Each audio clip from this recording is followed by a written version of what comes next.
Sampurasun. Assalamualaikum warahmatullahi wabarakatuh. Tepangkeun nami abdi Eli Nurlaeli, awit di Cirebon, mahasiswa RVL jurusan PBSD, bade ngahaleungkeun pupuh Mas Kumambang tugas apresiasi sastra dan seni.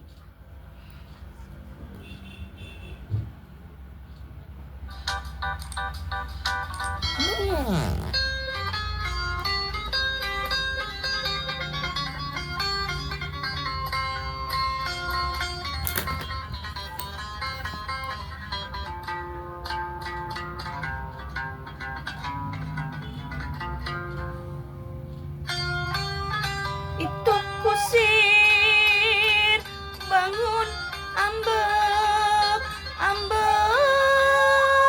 teuing turun tina delman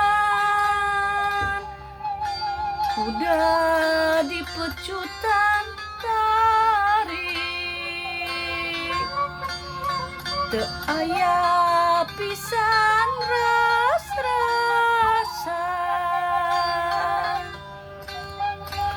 tengaraskeun bongkenaka sato laib padahal mogokna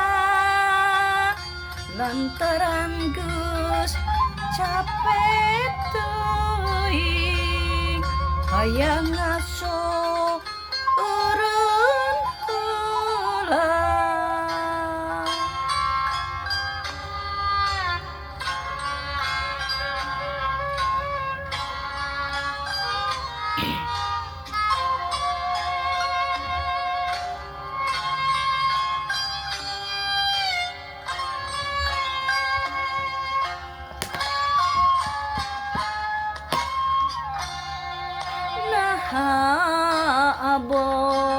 Abong teuing nasib abdi jadi hewan digawekeun perang penting dirangkeut taya ras-rasa abong kena abdi sato tengarasakan nu capek sadi dinten paeh poso mogok soteh awak lungsek. Hatur nuhun.